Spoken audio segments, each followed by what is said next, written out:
Ragazzi, Peppe di Malaga mi sta facendo vedere come sono le manopole riscaldate. Vediamo. Mamma mia, guarda qua, che bello. Vedete presente quando è inverno e ti metti vicino al fuoco, vicino al camino? E così è, metti le mani sul camino. Sta super bene.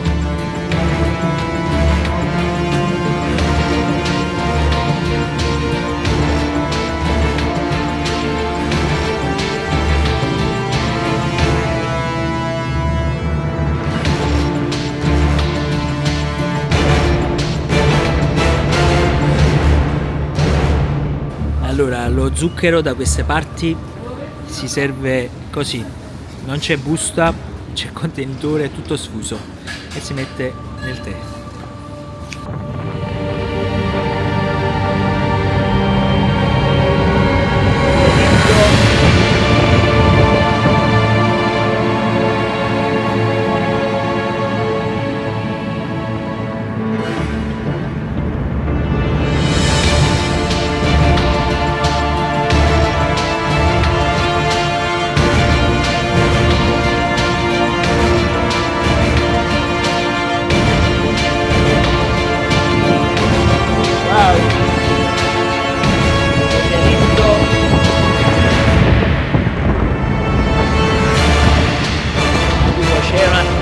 Guardate che cacchio ha fatto.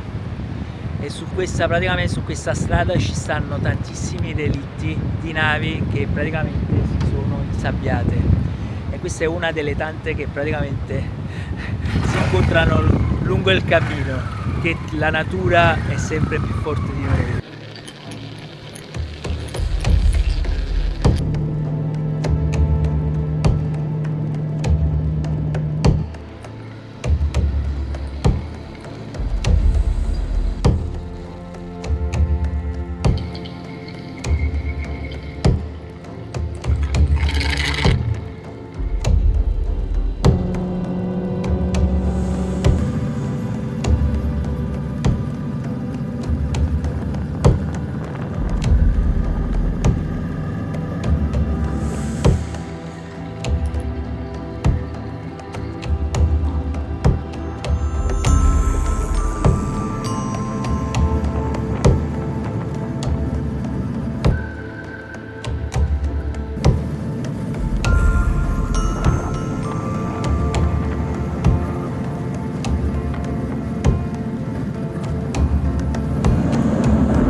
Allora, una volta entrato nel Sahara occidentale ti devi accontentare di quello che hanno, perché per cercare un ristorante abbiamo girato veramente tanto.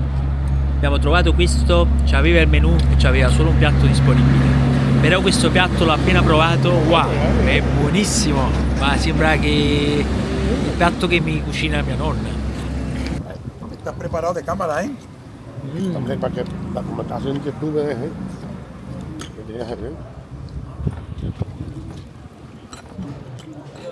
Carne, c'è più osso che carne, però questi ceci sono buonissimi, il sugo, mamma mia, spettacolare. Faccio vedere una cosa, come funziona qua nel Sahara occidentale. Noi praticamente abbiamo mangiato là e per bere qualcosa o prendere un caffè bisogna andare di qua. Questo praticamente succede già dal sud del Marocco fino adesso al Sahara occidentale, credo che sarà così da qui in avanti. Quindi abbiamo oltretutto mangiato un piatto con un cucchiaino, cioè non ci sono posate.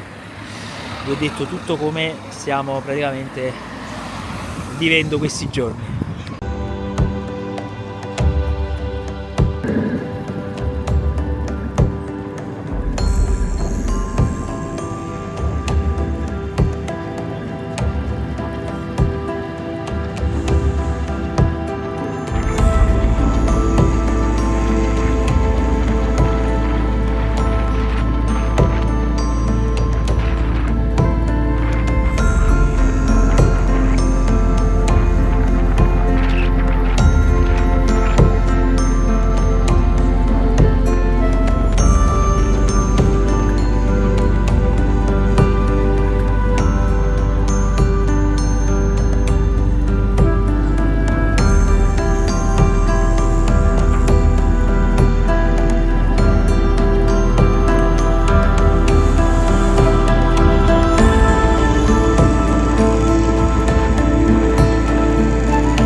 Nuane foda kudus nganga ai kauda ashute kauda nganga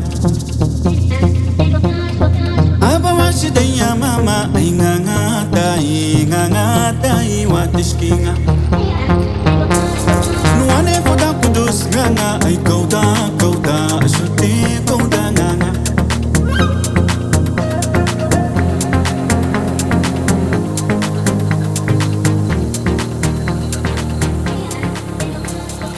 Guidi nel deserto e vedi queste ventole che girano, adesso non mi ricordo il termine esatto, è quasi ipnotizzante. Se le guardi troppo l'occhio praticamente ne viene catturato e vai quasi in ipnosi.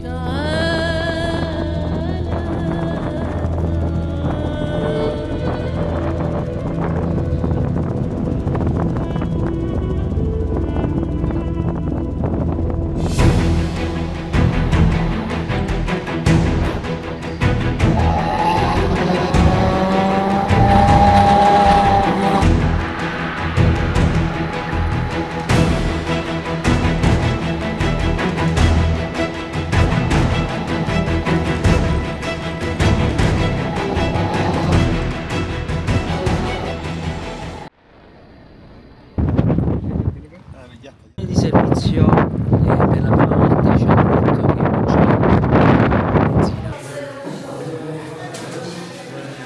Venga, toma.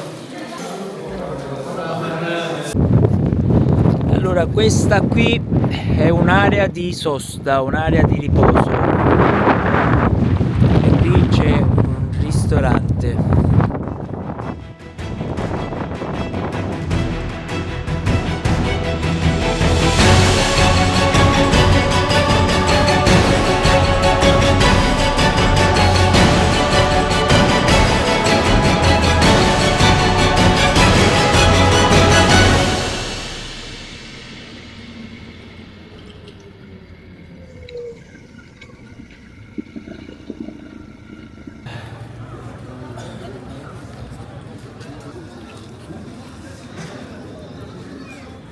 Es que por la noche nunca le he visto como aquí.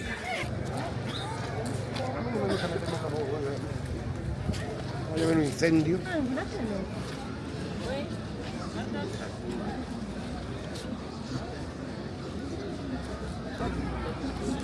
Allora, stamattina sempre penso questo sarà qualcosa con l'avena, marmellata, burro, dattero non può mancare e qualche cosa sempre fatta con l'uovo.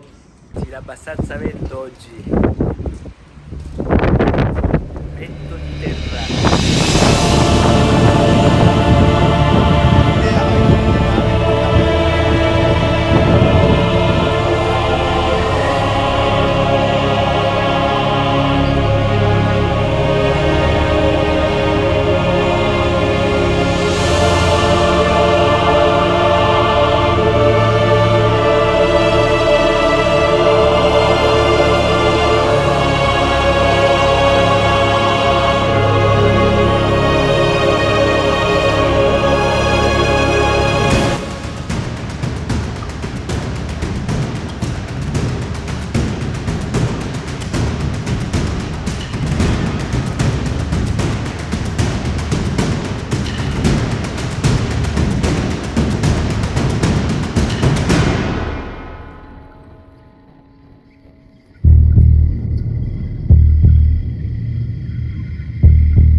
praticamente solo acqua.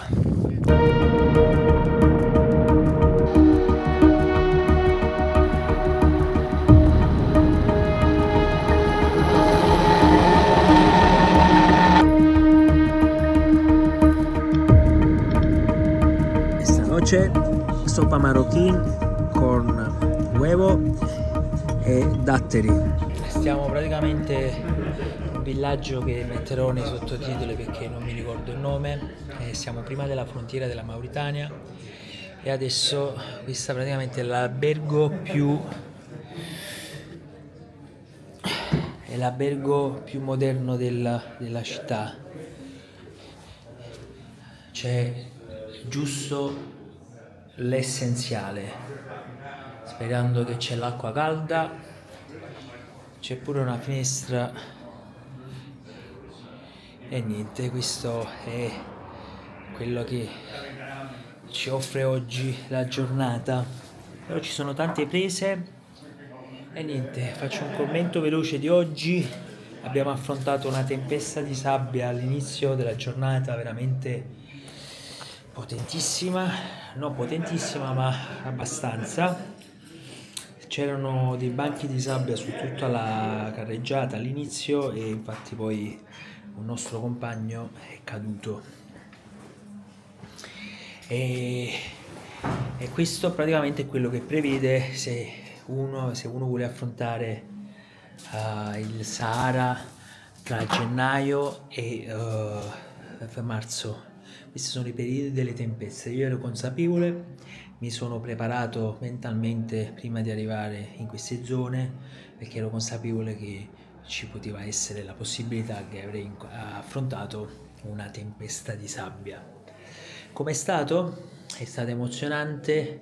Stranamente il timore che avevo prima della partenza è svanito quando abbiamo iniziato poi ad uscire dalla città e ho visto poi in difficoltà uno dei miei compagni di viaggio è svanito del tutto perché mi sono messo praticamente una modalità iperprotettiva verso di lui.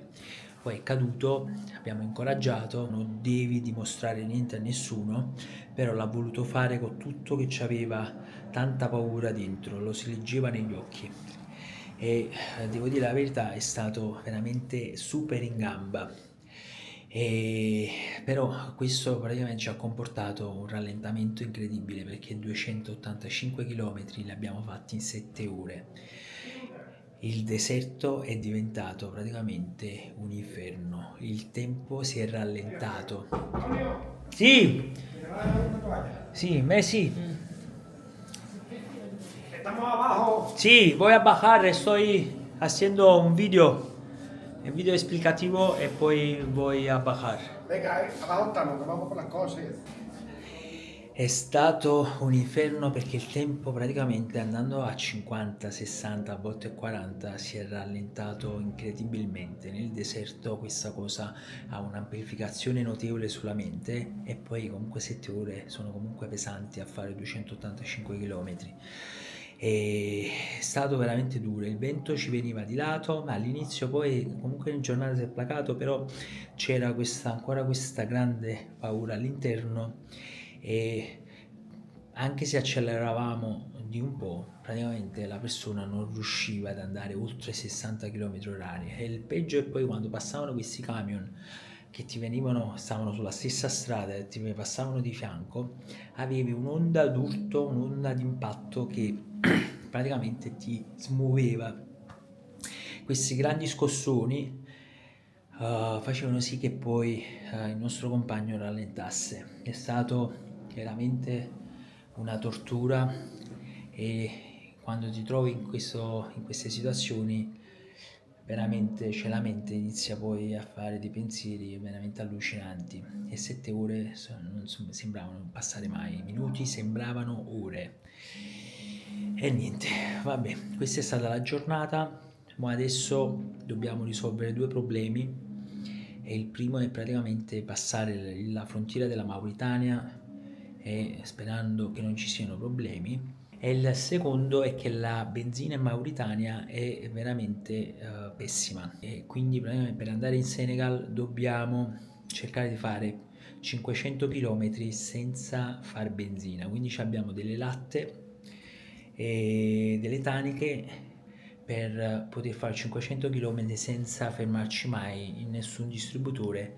a parte che ce ne sono poche per quello che ci hanno detto, poi vediamo, vi faccio vedere, e senza fermarci mai in qualche distributore, perché sennò poi dopo puoi avere qualche problema con la moto. Io infatti mi sono portato 2 candele di emergenza, in caso praticamente si sporcassero o cose varie le posso cambiare. Questo è quello praticamente che dobbiamo affrontare domani. Io purtroppo non ho tanto spazio sulla moto, ho una naked come avete ben visto, e quindi devo pensare come attaccare bene queste taniche senza che poi possa scorrere della benzina e senza che poi possa far cedere una delle 2 borse laterali o altro. Quindi devo pensare a come poter fare per domani. Veramente una cosa abbastanza difficile. Vediamo un po' come ce la caviamo domani, che secondo me è la giornata più dura. Oggi è stata durissima perché la tempesta è stata dura, ma domani sarà ancora più dura. Detto questo, niente, si iniziano a vedere le mosche qua intorno, si vede proprio che stiamo a temperature più calde. Infatti mi sto spogliando giorno dopo giorno. Oggi avevo solo questa maglietta e il giubbino, mi sono dovuto togliere lo scaldacollo e i guanti perché faceva un caldo assurdo. Mi volevo togliere anche il casco, però avendo tutto questo vento e tutta questa sabbia non lo potevo fare perché praticamente c'è e dopo non avrei visto più niente. Quindi questi sono altri dettagli che possono praticamente influire nel vostro viaggio. L'ultima cosa sempre importante è che praticamente abbiamo fatto 285 km da Dakhla fino a questo paesino prima della frontiera e non c'era una stazione di servizio, solo all'inizio, e per il restante è stato tutto deserto, senza niente. Addirittura siamo arrivati a un caffè e questo caffè non c'aveva nemmeno il caffè, perché poi qua come funziona? Ci sono i caffè che servono il caffè, poi le sale tè che servono il tè, solo quello, non chiedete altro. Niente, era finito tutto. Quindi più scendete e più difficoltà avete. Addirittura ieri abbiamo incontrato una stazione di servizio senza gasolina, cioè non aveva gasolina. Quindi queste sono le difficoltà che incontrerete nel vostro cammino. Sono tutte superabili e basta avere solo lo spirito giusto. Parlando di spirito, poi il nostro compagno che per 6 ore è andato a 50 km orari per 200 km, alla fine abbiamo incontrato un ragazzo in bicicletta, ci ha raccontato che ha fatto 600 km in 3 giorni. Non lo so, secondo me avrà scosso qualcosa dentro di lui e a un certo punto è andato lui avanti e si è messo a 100-120 km orari per arrivare qua. Poi non so se è stato questo ragazzo con la bicicletta a scuoterlo o è stato per esempio che gli ho detto che mancano solo 80 km. Comunque sta di fatto che alla fine lui è arrivato che era vigoroso, pieno di spirito e noi stanchi morti, stanchi morti. C'est la vie.